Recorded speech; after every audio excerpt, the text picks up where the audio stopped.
Ahí está. Bueno, buenas tardes, buenas noches en algunos casos. Con los amigos de Uruguay y de México estamos todavía compartiendo la tarde, pero hay alguna gente del llamado viejo continente donde ya el sol se fue a dormir. Así que bueno, buenas noches, buenas tardes, según corresponda. Les agradezco mucho haber respondido a esta convocatoria y el interés que tuvieron en participar en este primer encuentro que en realidad no va a ser solo informativo, sino más bien una presentación de la propuesta de trabajo que vengo pensando desde hace un tiempo. Es una actividad que me implica de una manera especial. Quizá compartamos esto también con algunos de ustedes porque, al menos para mí, Jana Lush fue alguien muy importante en mi formación o en mi deformación desde hace más de 25 años, cuando escuché hablar de él por primera vez y alguien me acercó uno de sus textos, que era en aquel entonces el primer texto que leí de Jana Lush, La edificación del psicoanálisis, calamidad. Texto muy polémico en su momento, lo sigue siendo, sin duda, todavía hoy. A mí fue un libro que simplemente me voló la cabeza, como decimos acá en Argentina.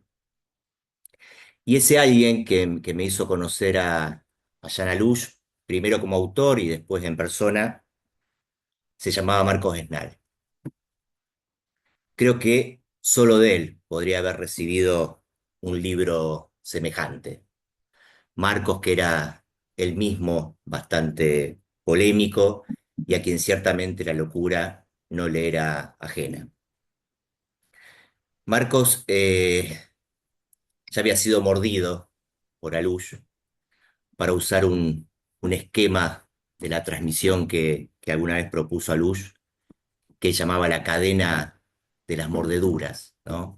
Marcos, digo, ya había sido mordido por Alush y me mordió a su vez, y bueno, nunca me curé, evidentemente, y acá estoy todavía tratando de decir algunas cosas de lo que me generó desde aquel entonces hasta ahora el encuentro con Jana Luz.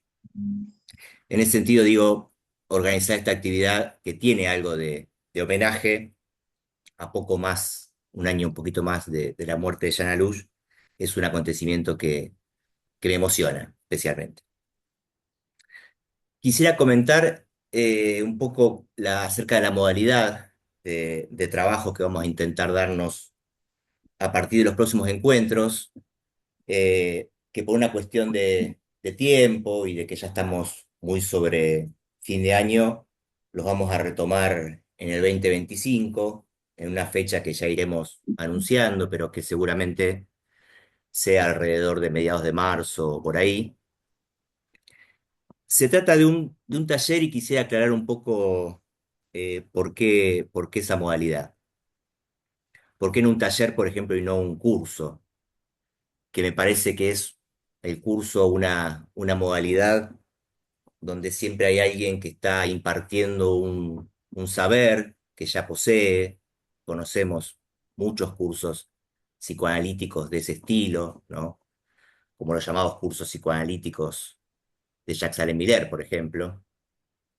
Tampoco es un seminario, que quizá es una modalidad un poco más tentadora, más utilizada, pero que en general los seminarios vieron una duración ya preestablecida de antemano.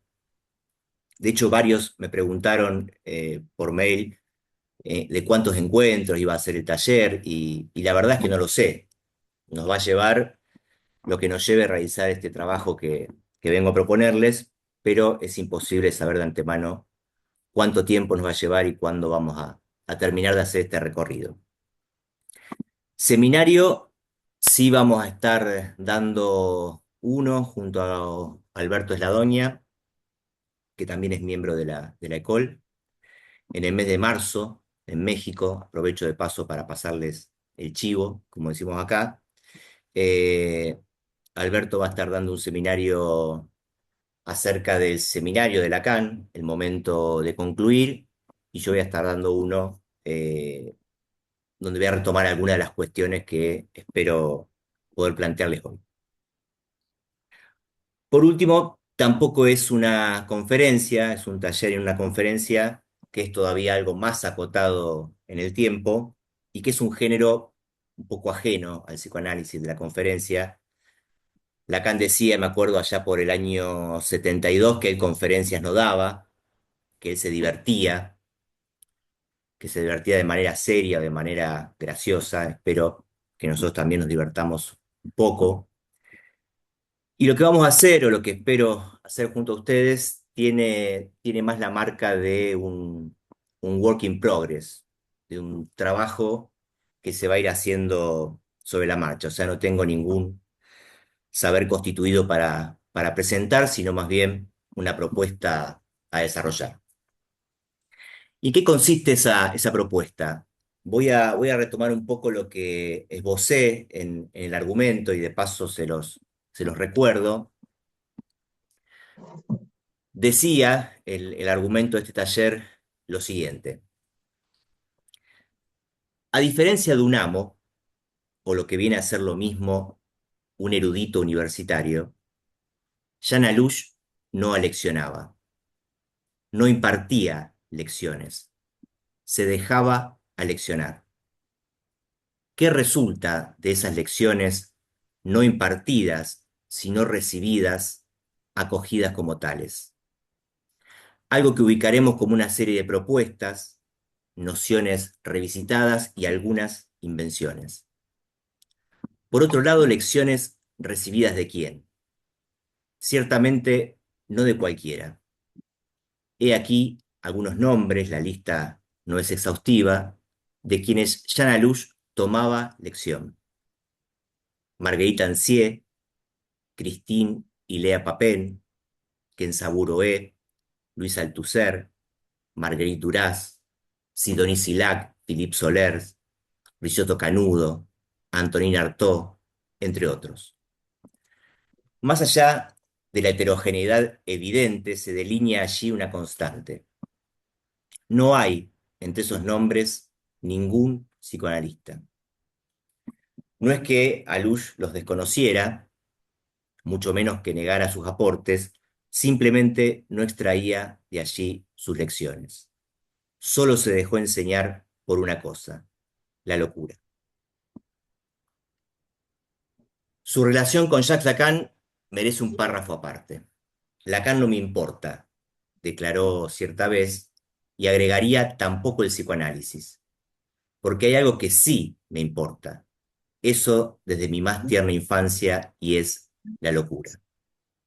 No se trata, claro está, de un desinterés, sino de un particular modo de interesarse en quien Alush consideraba que su abordaje de la locura estaba muy bien ajustado a su objeto.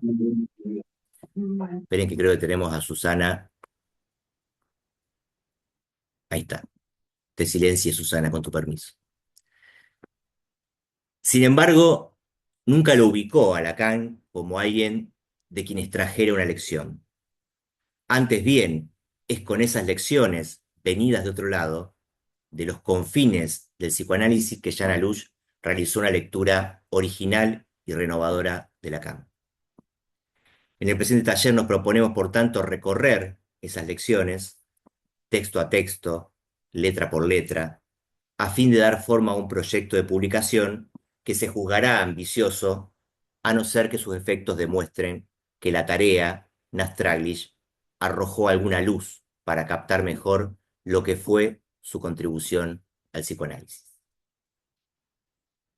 Jean Alush Abecedario es una invitación a recorrer su producción, menos siguiendo la cronología de aparición de tal o cual texto, que dejándonos llevar por la letra y su ordenamiento seriado según las reglas del alfabeto. Ir de las letras a sus libros y no a la inversa. Así veremos aparecer nociones como amor Lacan, alumno erizo, alteridad literal, analíticas del sexo, cifra, círculo mágico, erotología, etificación, encarpación, injerencia divina, catapugnón, libertad, neutro, opacidad, pernepsí, salto épico, segunda muerte, spike análisis, traducir, transcribir, transliterar, transmetre, vitalidad, por mencionar algunos de los términos que resultaron en Llana Luz del acto de dejarse tomar por las lecciones que la locura imparte. Volver a ellos, releerlos y discutirlos vale aquí también como homenaje. Dicho de otro modo, la idea es retomar ese gesto de Alush de dejarse aleccionar y tratar de ponerlo en ejercicio nosotros con Alush mismo, es decir, dejarnos aleccionar por esas lecciones que él recibió y que se interesó por presentar en cada uno de sus textos. Ahora bien, ¿qué sería dejarse aleccionar? Les confieso que el término lección se me impuso verdaderamente recién con el último libro aparecido en español de Llana Luz. Me refiero a la lección de Artaud, una estética del espíritu. En realidad ya se encuentra en francés y va a salir dentro de poco en español un libro póstumo de Llana Luz que se titula Vitalidad de lo neutro, neutralidad de lo vital. Pero me voy a cernir al último que tenemos en español y que está dedicado a la figura de Artaud. Ahí Alush pone en primer plano, ya desde el título mismo, casi como con luces de neón, este término, lección. Sin embargo, fue a partir de este libro que se me hizo evidente, diría que al modo de una iluminación, que con Alush siempre se trató de eso, de recibir una lección de algunos otros y en especial de la locura. ¿Cuántas otras veces había leído, sin advertirlo, ese mismo gesto de Alush para con alguien, un autor, un texto, un artista o un caso? Y empecé a recordar vagamente y después a confirmar con cierta sorpresa que ese asunto de la lección estaba allí desde el comienzo. Aquí y allá, en los distintos textos, presente a veces de manera silenciosa, otras veces de manera más enfática. Por ejemplo, 20 años antes de este libro acerca de Artaud, o sea, ya en 1993, Alush hablaba de una lección de método que la histérica, o más específicamente Berta Pappenheim, le diera a Breuer. Y lo hace en este librito, Freud y después Lacan, en un apartado que Alush llamó La histérica dadora de una lección de método. Y ahí Alush decía lo siguiente: Breuer aceptó así poner en práctica, en relación a Berta Pappenheim, la lección de método que recibió de ella. Método que debe ser aquí entendido en el sentido en que se ha podido oponer, a propósito del aprendizaje de la lectura, tal método global a tal otro más próximo al deletreo. A partir de ese momento inaugural, signo de que algo efectivamente nuevo se producía, Breuer transcribió los relatos, la relación de cada uno de ellos con el síntoma que le correspondía, transmitió algunos de ellos a Freud, pero también a otros, como lo atestigua su informe del caso publicado en estos días. En este caso, ven que la lección no es una lección acogida o recibida directamente por Alush, sino que lo que señala es el modo en que Berta Pappenheim habría leccionado a Breuer. Pero lo importante es que Alush repara en la cuestión de la lección y la subraya. De mismo modo, en letra por letra, yéndonos más atrás en el tiempo, porque se trata de un libro ya del año 84, Alush, después de varias menciones menores, donde aparece lección, pero más como un término, les diría, donde habla, por ejemplo, una vez más de la lección de la histérica, pero en este caso dada a Freud, en la Salpêtrière, habla incluso en un momento de la lección del chiste, desemboca en lo que él va a llamar la lección de Hamlet. Y dice lo siguiente: el franqueamiento silencioso del acting out o del pasaje al acto carece singularmente de precaución. Ciertamente eso no garantiza que no tenga consecuencias molestas la mayoría de las veces. A este respecto, en cuanto a la falta de respeto, la lección de Hamlet se revela como ejemplar. En ese instante decisivo en el cual, franqueando las luces de las candilejas, se interna en lo que será necesario nombrar como la escena paterna, Hamlet dice que silencio es el concomitante al franqueamiento. It will not speak, then I will follow it. No hay retraso en esa decisión inmediatamente actuada de ir a reunirse en lugar apartado con su espectral padre. Acá ya la lección impartida es efectivamente recogida por Alush a partir de una pieza literaria tan conocida y tan comentada por los psicoanalistas como es el Hamlet de Shakespeare. Pero Alush hace de Hamlet alguien que estaría en posición de enseñarnos algo acerca de cierto franqueamiento silencioso que está en juego tanto en el acting out como en el pasaje al acto. También en su erótica del duelo, la misma insistencia, ¿no? Califica a esta versión del duelo como acto sacrificial gratuito, como una lección recibida de Kenzaburo E. Y dice, contra un fondo de insatisfacción respecto de la versión psicoanalítica del duelo entonces aceptada, varias experiencias, sin embargo, diferentes, la mía, se refiere ahí a la pesadilla que había tenido y que llamó la pesadilla del Torreón, la lectura lacaniana de Hamlet, la lección recibida de Oé, convergían hacia otra versión que sitúa hoy el duelo esencialmente como un acto sacrificial gratuito, que consagra la pérdida al suplementarla con un pequeño trozo de sí.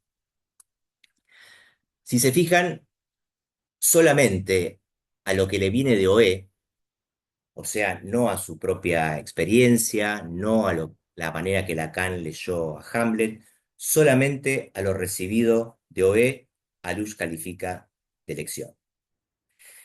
Y podríamos multiplicar los ejemplos tanto como se quiera, no los quiero aburrir con los diferentes lugares donde aparece la cuestión de la lección, habla de la lección, la gran lección de Alquier en Una mujer sin más allá, habla de la lección que Kandinsky habría recibido de Monet, menciona eso en la alteridad literal, habla también de la lección irreemplazable de Annie Lebrun en El sexo del amo, habla de la lección de amor, así le llama, recibida de Claude Calame en el psicoanálisis Una erotología de pasaje, etcétera, etcétera, etcétera, ¿no?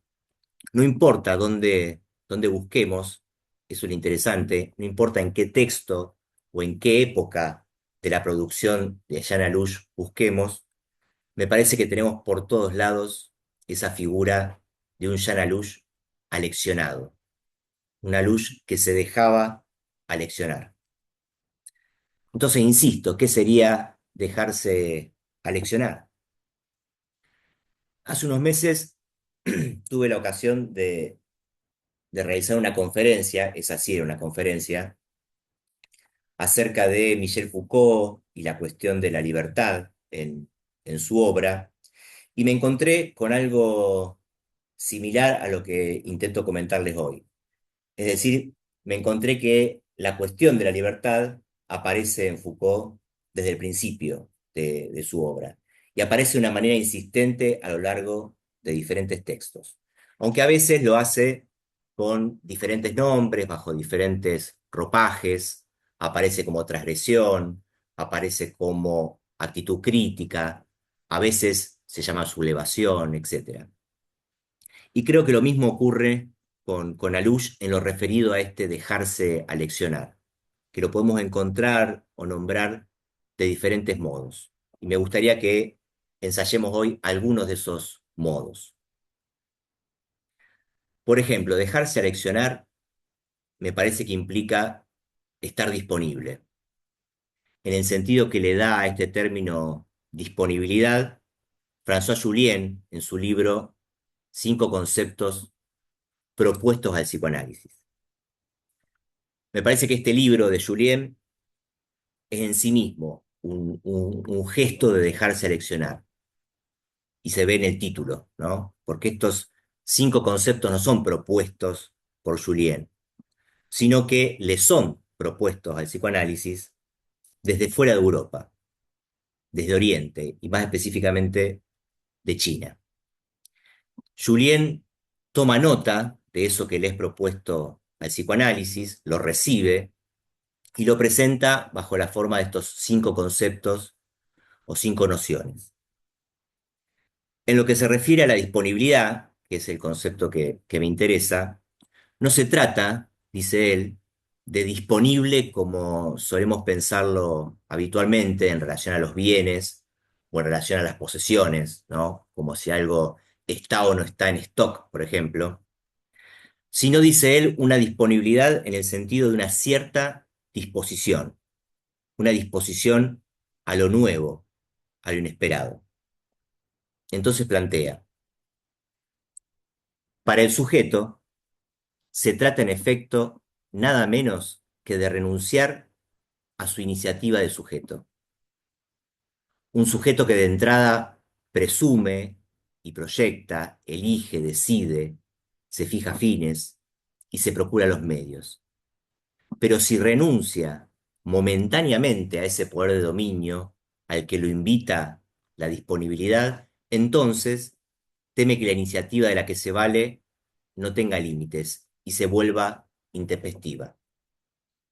Es decir, que Julien denuncia ahí cierta voluntad de dominio muy propia del sujeto, entre comillas, europeo, y el modo en que renunciar a esa voluntad de dominio, a esa pretensión de dominio, es algo a lo que, según él, nos invita la noción de disponibilidad. Entonces agrega, esperen que tenemos a alguien más que silenciar, ahí está.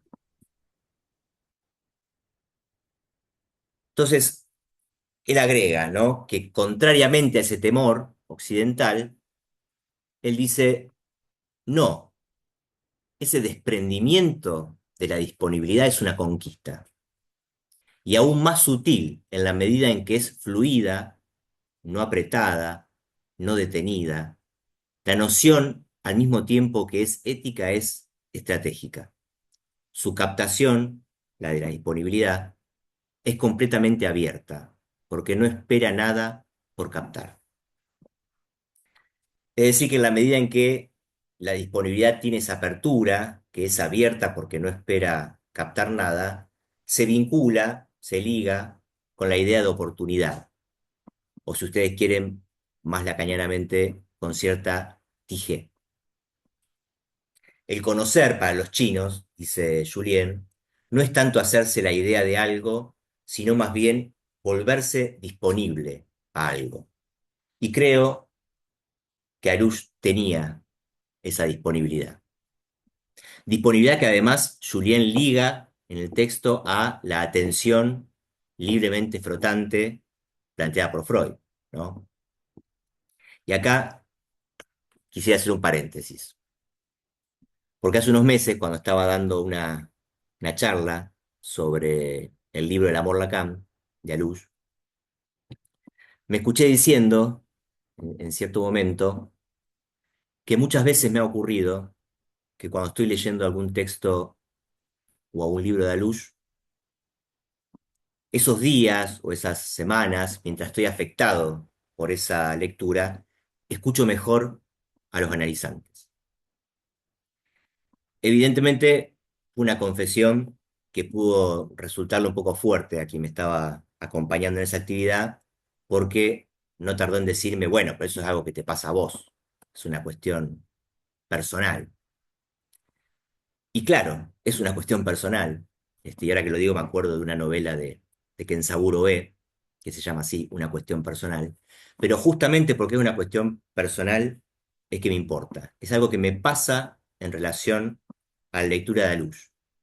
La verdad es que no sé si al resto le pasa, no me importa, no es el caso. Lo cierto es que cuando estoy leyendo Alush, me suscita una mayor disponibilidad a la escucha. Me amplía los límites de escuchabilidad, como le gusta decir a mi esposa. En fin, cierro el paréntesis. Otro modo de dejarse aleccionar del que Alush hizo escuela, me parece que lo podemos encontrar en este excelente libro de Vinciane Desprez, A la salud de los muertos. Relatos de quienes quedan. No sé si lo conocen, pero es un libro precioso, se lo recomiendo. No lo voy a comentar, obviamente, de manera extensa, pero me interesa en ese trabajo que ella hace acerca de la relación entre los muertos y aquellos que quedan, el tipo de existencia que tienen los muertos, el modo, dice ella, que tienen los muertos de intervenir en la vida de los vivos. Me interesa cómo ella recupera una experiencia de un antropólogo, Eonic Kwon, que se dedicó a estudiar las relaciones entre los vivos y los muertos en el Vietnam contemporáneo. En ese contexto, Depré plantea lo siguiente, dice, Kwon realizó un gesto bello y raro para la antropología. Se dejó instruir por los acontecimientos que suscitó su investigación. Eso es dejarse instruir, dejarse movilizar por el tipo de acceso particular que exige la situación. Quom cultiva en su práctica una virtud esencial para estas situaciones, el tacto ontológico. Cuida lo que confiere a la situación su potencia de existir. No hay aquí, en Quom, finaliza Depré, ninguna voluntad de interpretación. Dejarse instruir me parece que es otro nombre para lo que Jana Lush hizo con respecto a la locura y con respecto a aquellos de quienes se dispuso a recibir una lección. Retengamos estos tres rasgos de dejarse instruir, ¿no? Dejarse movilizar por el tipo de acceso particular que exige una determinada situación, cierto tacto ontológico que es cuidadoso respecto de una situación, otorgándole la potencia de existir, y la suspensión de toda voluntad de interpretación. Reemplacemos incluso, si se quiere, el nombre de Quom por el de Jana Lush y veremos aparecer ese gesto bello y raro en el psicoanálisis que me parece lo caracterizó. Es decir, podríamos leer ahí tranquilamente, Alush realizó un gesto bello y raro para el psicoanálisis, se dejó instruir por los acontecimientos, ¿no? Parece que esos tres rasgos calzan muy bien con el espíritu de lo que Alush hizo en el psicoanálisis. Les voy a dar un ejemplo. Cuando Alush se refiere al modo de acoger lo que Antonin Artaud planteaba, escribe en este libro lo siguiente. Dice, tantas obras, incluso escritas recientemente sobre Artaud, me parecieron compuestas de palabras vanas, que se referían más a sus autores que a Artaud, que me vi llevado a decirme que no había ninguna razón para que no cayera yo también en esa peculiaridad. Evitarlo habrá consistido en adherirme permanentemente a las afirmaciones de Artaud tan de cerca como era posible. También Vincent Desprez asume esta misma posición, me parece que describe a Luge, cuando afirma que ella decidió en cierto momento someterse a una imposición. Y ahí me parece que se escucha algo de esta renuncia a la pretensión de dominio de la que hablaba François Julien, ¿no? Fíjense, como lo diría Desprez. Entonces decidí someterme a una imposición. Lo dice Desprez, pero escuchemos ahí si esto no va también, no está en cierta sintonía con el modo en que Alush se dejaba enseñar. En septiembre de 2007, dice Desprez, tomé la decisión que durante un año, desde ese mismo día, haría todo lo que la gente me decía sin que lo supieran. Me impuse la obediencia al estilo de Sophie Calas. Sophie Calas es una artista plástica francesa contemporánea que, cuenta Desprez en el libro, en varias ocasiones decidió dejarle a otros en sus manos hasta las actividades más nimias de su vida, ¿no?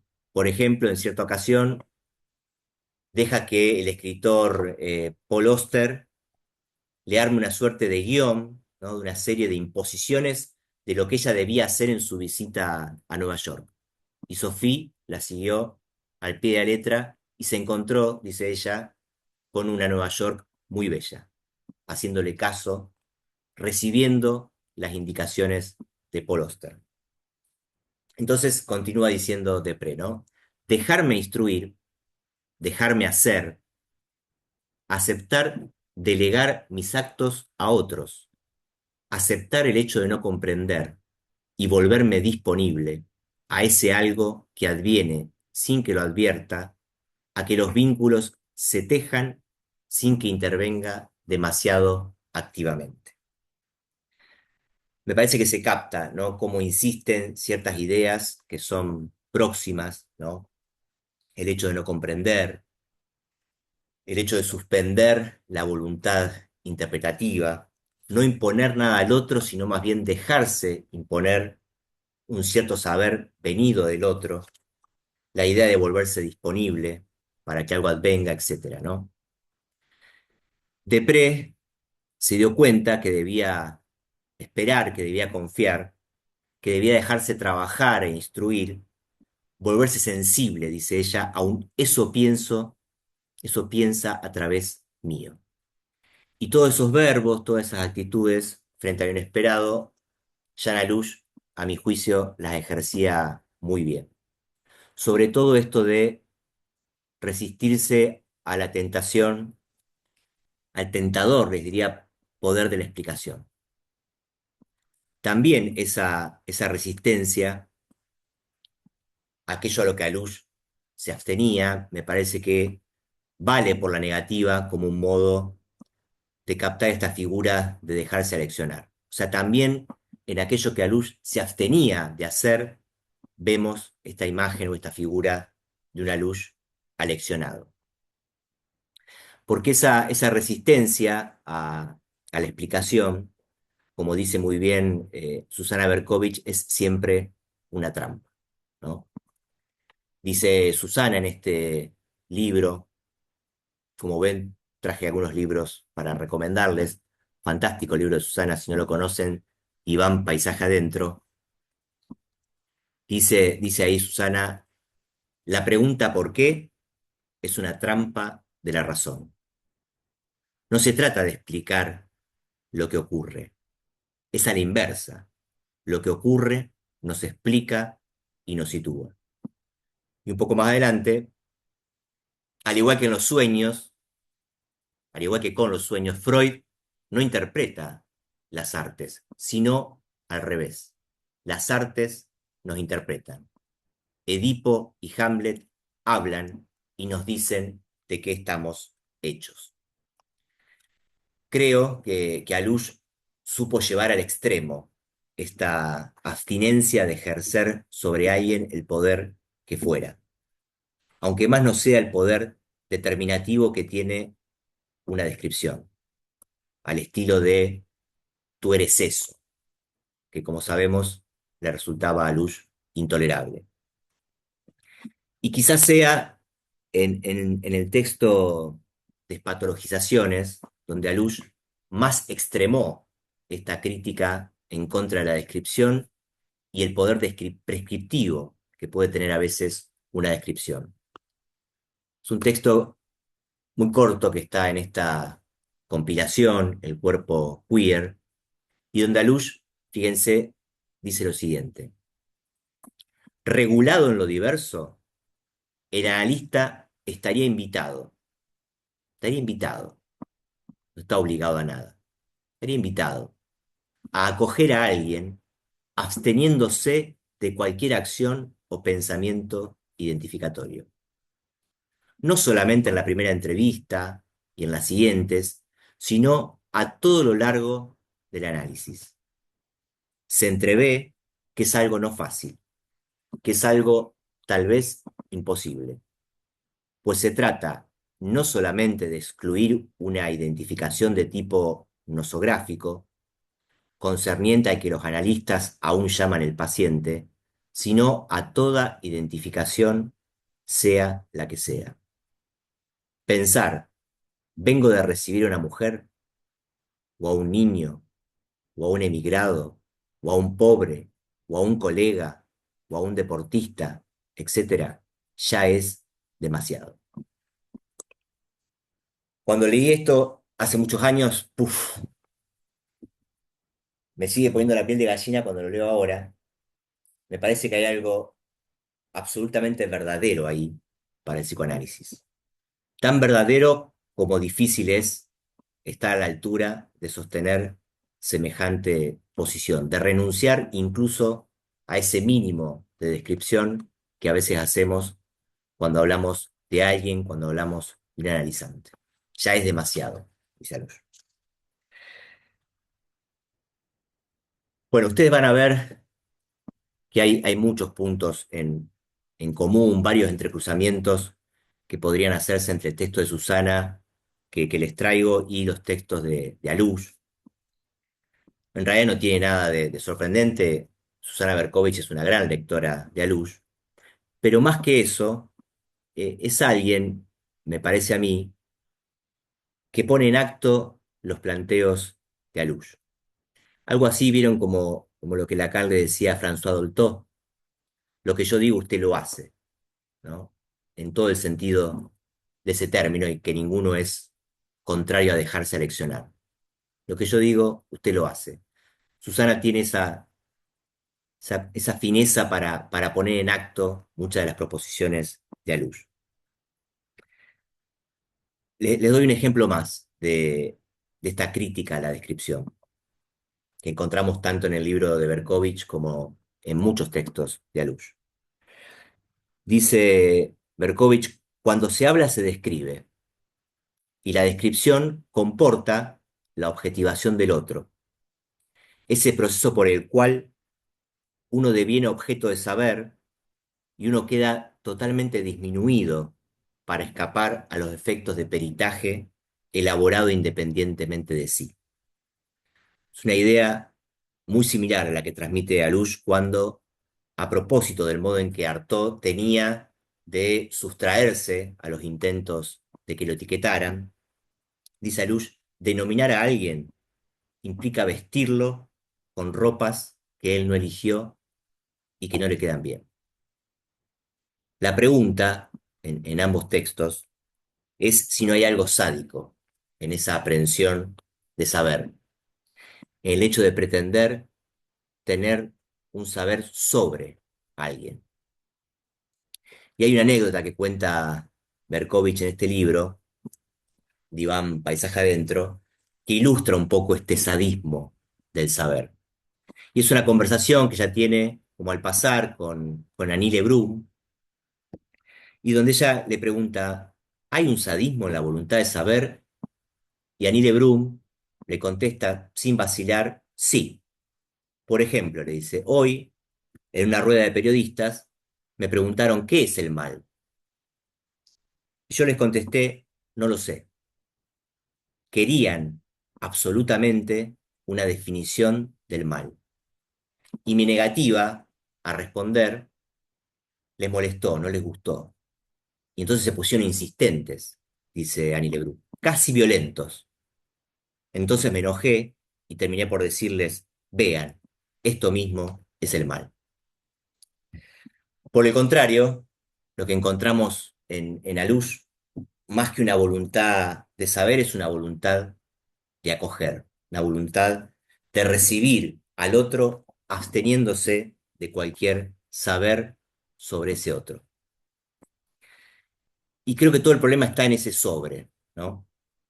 No es posible para Lush escribir o hablar sobre alguien sin al menos dejar indicado de qué modo estamos implicados nosotros en eso que escribimos o decimos. Y en ese sentido estricto, creo que Alush nunca escribió sobre nadie.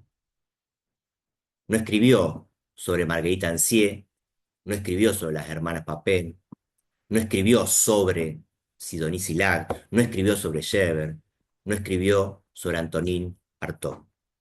¿Qué hizo entonces? Hizo algo que Susana Berkovich nombra muy bien como ajustarse a. Alush se ajustó a las propias palabras de aquellos por quienes se dejó aleccionar, y recordemos esas palabras que le leía antes respecto de Artaud, cuando Alush decía adherirme permanentemente a las afirmaciones de Artaud tan de cerca como era posible. Si Alush hizo caso de Marguerite Ancier, de las hermanas Papin, de Sidonie Silac, la llamada joven homosexual de Freud, de Schreber o de Artaud, fue en el sentido fuerte de hacer caso. No los hizo un caso, les hizo caso. Esto es lo mismo que decir que Alush se ajustó al registro de aquellos de quienes se ocupó y supo extraer nociones inéditas para el psicoanálisis sobre el modo de hacer caso. Y esta cuestión del registro en que es recibido o acogido un determinado decir, me parece que divide aguas en el psicoanálisis y en otros campos. Voy a volver una última vez a poner en relación, en conversación, si quieren, la lección de Artaud de Alush con Diván Paisaje Adentro de Berkovich, sobre esta cuestión que me parece muy importante acerca del caso, antes de dar lugar finalmente a algunas palabras acerca del tema del abecedario, que es por donde vamos a continuar la próxima vez. Dice Susana Berkovich, un caso o un acontecimiento se produce en el mismo registro en el cual es recibido. El caso será entonces isomorfo a la estructura del saber que lo acoge, ya sea para curar o castigar. Si se recibe la cuestión a partir del orden jurídico, será producido como un caso jurídico. Si es recibido a partir de la pericia psiquiátrica, será un caso de psiquiatría. Si lo recibe el psicoanálisis, y la cuestión marcha. ¿Cómo recibía Lush esos acontecimientos? Lo dice con todas las letras en la lección de Artaud. Dice, ¿cómo puede ser que filósofos tan diferentes como Foucault o Derrida perciban un vacío en las declaraciones de Artaud, mientras que otros, no todos psiquiatras, apelan a la realidad para juzgarlas delirantes? No se trata solamente de abstenerse de semejante juicio, señalando, como a veces se concede, que en todo delirio hay un elemento de realidad que el terapeuta podría adquirir como algo compartido con su paciente, sino, antes bien, de situar en determinado registro el acontecimiento del cual se trata en esa impresionante palabra declarativa de Artaud. ¿Qué registro? El suyo, mágico, maravilloso, oculto, el que ofrece su lugar a los embrujos y los sortilegios tan presentes en los años que está internado, ¿no? Ni el registro psiquiátrico, ni el registro jurídico, ni siquiera el registro psicoanalítico, el registro del propio Artaud. Me parece que no se puede ser más claro. No fue hablando sobre que Jean Alouche renovó la enseñanza de Lacan, sino como propone Vincent Desprez, hablando a partir de, y no es lo mismo hablar sobre alguien que hablar a partir de alguien. Y quizá haríamos bien en seguir ese gesto en este taller, en los encuentros que sigan, no tanto hablar sobre la luz, sino hablar a partir de la luz. Y las nociones que él pudo proponer al psicoanálisis, y en la medida en que se dejó instruir, leccionar, por eso que le importaba tanto, que es la locura. Bueno, para ir terminando entonces, unas palabras acerca del abecedario que vamos a empezar a recorrer al tiempo que lo vamos a ir construyendo en realidad, a partir de los próximos encuentros del año que viene. Como les leí en el argumento, vamos a seguir el orden de las letras del alfabeto y no el orden de aparición de tal o cual noción en la obra de Alouche. O sea, vamos a comenzar por la A y vamos a terminar por la Z, así de sencillo. Y en el medio nos vamos a ir encontrando con esas nociones inéditas que Alouche pudo aportar al psicoanálisis y vamos a tratar de dejarnos aleccionar un poco por esas nociones. No vamos a trabajar cada libro en su totalidad, sino que la idea es buscar en esos libros, en esos textos de Alouche, hacer el ejercicio de extraer de ahí cuál es la noción central que se pone en juego en cada texto.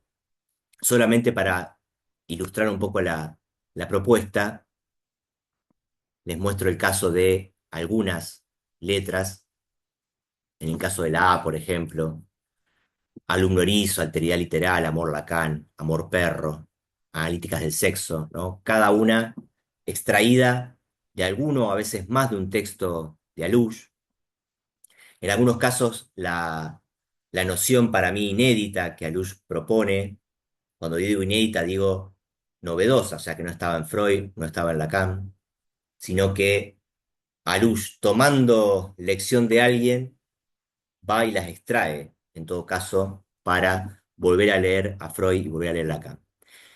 En algunos casos, los títulos, ¿no?, de los libros recogen esa noción, como en el caso de Jacques Lacan y su alumno Erizo, Transmetre. Es el caso de la alteridad literal, que le da literalmente nombre al libro, o el caso del amor Lacan. En otros casos, como el amor perro, que aparece como noción en La sombra de tu perro, en este libro en el que Alouche se deja enseñar por Sidonie Silac, por la joven homosexual de Freud. En ese caso ahí el significante perro, digamos, está dando vueltas, pero no está explicitada esta noción en el título como lo es en los otros casos, ¿no? En el caso de analítica del sexo, también lo vemos poner esta noción de entrada en el título. Salteo, ¿no? La C, por ejemplo, cifra, ¿no? Que es propuesta por Alouche en la alteridad literal. Círculo mágico, también presente desde el título mismo del libro. La escena lacaniana y su círculo mágico, unos locos se sublevan. Cualquiera, una noción que me parece muy interesante y que está como perdida ahí entre los desarrollos del amor Lacan, pero que es muy importante. En la E vamos a encontrar efectuación, del libro Efectuación de la Transferencia, un seminario en realidad de la década del 80 que dio a luz, erotología, eternidad, etificación, encarpación, ¿no? Cada una de estas nociones se encuentra, insisto, en uno o a veces más de un libro o un texto de Jean Alouche, ¿no? Iluminación, por ejemplo, está en Erótica del Duelo, pero también es una noción central en este pequeño artículo, pequeño texto que se llama Interpretación e Iluminación. Injerencia divina la vamos a encontrar en esta trilogía, Prisionero de Gran Otro, Schreber Teólogo, Una mujer sin más allá. Vamos a pasar por esos textos rastreando específicamente esta noción. Salteo en la S, salto épico, segunda muerte, soledad, spike análisis, ¿no? Salto épico, se entiende, no es una noción en realidad inventada por Alús. Él la recibe de Fethi Ben-Slama y la retrabaja en este libro que vamos a ver, Nuevas observaciones sobre el pasaje al acto, lo mismo que segunda muerte, ¿no? Que es una noción que ya estaba en Lacan, pero a la que Alús me parece que le dio una potencia que no tenía antes. Ahora bien, si, si pude mostrarles lo que vamos a hacer, en realidad cada una de estas nociones surge de una lección recibida por Alush y que estos libros, estos textos muestran.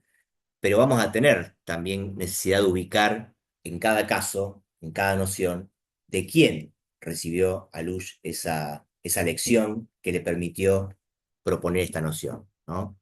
Por ejemplo, solamente voy a dar tres ejemplos, así después podemos conversar. En el caso de este libro donde sale esta noción, es evidente, si uno lee el libro, que Alush recibe la lección de Marguerite Duras, o más específicamente de Ernesto, ¿no? Que es el personaje de esta obra de Marguerite Duras que se llama A Ernesto. Es decir, alumno erizo es una noción que Alush extrae a partir de haberse dejado aleccionar por Marguerite Duras, ¿no? Del mismo modo, ocurre con la noción de amor Lacan, ¿no? Esta idea de un amor Lacan como ese amor que no se obtiene. Bueno, Luz dice explícitamente haber recibido esa ocurrencia de Philippe Solers en una entrevista que está en español, que se llama Lacan mismo. No habría amor Lacan, no existiría esta noción si Alush no lo hubiera recibido, no lo hubiera encontrado a partir de su lectura y de lo que Solers dice. De mismo modo, último ejemplo, la noción de amor perro, ¿no? Y como les decía antes, Alush la extrae a partir de la lección que le da Sidonie Sillach, la llamada joven homosexual de Freud, etcétera, etcétera, etcétera, ¿no? Bueno, voilà, me detengo por acá hoy, así podemos conversar un rato y dejo de compartir pantalla, así vuelvo a verlos a todos y a todas. Bueno, muchas gracias.